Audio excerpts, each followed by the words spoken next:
Space के लिए बने कानून किसी भी देश को अंतरिक्ष की कोई भी चीज खरीदने बेचने पर रोक लगाते हैं, फिर चाहे वो चांद हो या मंगल। अगर व्यक्तिगत तौर पर लोग अपना फ्यूचर सिक्योर करने के लिए चांद पर जमीन लेना चाहें, तो इस पर रोक के लिए कोई संधि नहीं है। यही वजह है कि एलन मस्क मंगल पर तो बाकी देश चांद पर कॉलोनी की बात करते रहे हैं। फिलहाल इंटरनेशनल ल्यूनर लैंड्स रजिस्ट्री और ल्यूना सोसाइटी इंटरनेशनल 2 ऐसी कंपनियां हैं जो चांद पर प्लॉट बेचने की बात करती हैं। दूसरे देशों के अलावा भारत में भी कई लोग चांद पर जमीन खरीद चुके हैं। इसके 1 एकड़ की कीमत करीब 3000 रुपए है।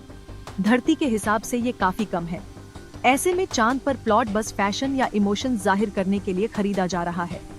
बेचने वालों से लेकर खरीदने वाले भी जानते हैं कि ये मुमकिन नहीं। फिलहाल स्पेस को लेकर हमारे पास 5 संधियां हैं। एक है आउटर स्पेस ट्रीटी 1967। इसके मुताबिक चांद या किसी भी तरह के खगोलीय पिंड पर किसी देश का हक नहीं, वो इसे व्यावसायिक तरीके से भी इस्तेमाल नहीं कर सकता। एक ट्रीटी मून एग्रीमेंट 1979 के नाम से जानी जाती है। इसमें चांद पर खोज के अलावा किसी भी तरह की एक्टिविटी पर रोक लगाने की बात कही गई है।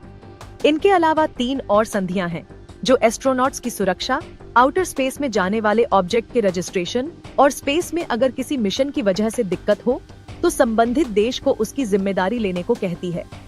वैसे तो अंतरिक्ष में मौजूद किसी भी चीज पर किसी एक देश का अधिकार नहीं, इसके बाद भी शोध के लिए देशों को कई तरह की छूट मिली हुई है।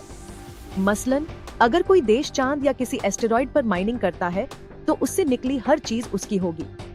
अंतरिक्ष में कई तरह की बेशकीमती धातुएं हैं जैसे प्लैटिनम और हीलियम।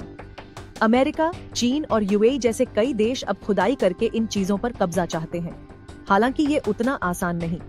दूसरे ग्रहों पर माइनिंग बेहद खर्चीली और जोखिम से भरी प्रक्रिया होगी। अंतरिक्ष में खनन के लिए सबसे ज्यादा जरूरत है तो बेशुमार फंडिंग की, जो पृथ्वी के बाहर खुदाई के लिए जरूरी उपकरण, मशीनें, रॉकेट, तकनीक, ऊर्जा के स्रोत पर शोध करने में मदद कर सके।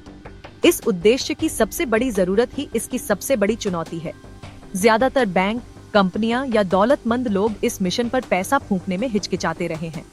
ऐसा इसलिए है क्योंकि स्पेस माइनिंग में पैसा लगाना दुनिया का सबसे महंगा सौदा साबित होने के बाद भी मुनाफे की गारंटी नहीं देता। साथ ही ये दलील भी दी जाती है कि अगर स्पेस में खनन से भारी मात्रा में बहुमूल्य चीजें मिलने लगे तो उनकी कीमत ही खत्म हो जाएगी।